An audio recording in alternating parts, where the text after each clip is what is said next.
Dumako naman tayo sa ating boxing news dito sa pagkamanalo ni Jaron Boots Ennis laban dito sa kanyang kalaban na si David Avanesyan. Dito lamang yan sa Pinoy Boxing News. At pagkatapos nga na manalo nitong si Jaron Boots Ennis laban dito kay David Avanesyan nitong Sabado ng gabi, ay kanyang kinold out o tinawag itong si Terence Bud Crawford upang kanyang susunod na makalaban.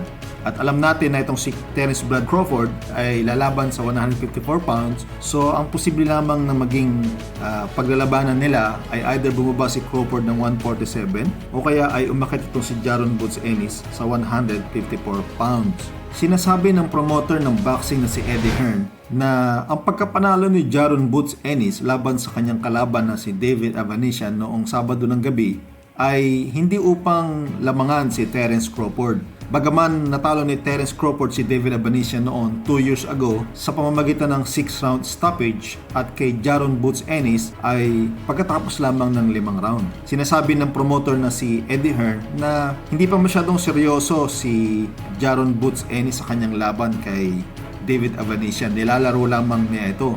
At hindi masyadong nakapokus itong si Boots Ennis laban dito kay David Avanesyan upang i-outpoint nga si Terence Bud Crawford.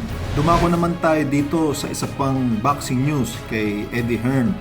Sinasabi nitong si The Excellency Turki Al-Sheikh sa X na gusto niyang magkaroon ng laban itong si Terence Bud Crawford at itong si Jaron Boots Ennis sa 154 pounds soon. Naniniwala itong si Eddie Hearn na itong si Bud Crawford na pagkalipas ng 2 buwan nga ay magiging 37 years old na, ay posible nga na siya ay matalo ng mas batang kalaban. Itong si Crawford ay magkakaroon ng laban sa August 3rd dito kay Israel Madrimov, at sinasabi niya Eddie Hearn na wala na siyang takas dito kay Jaron Boots Ennis.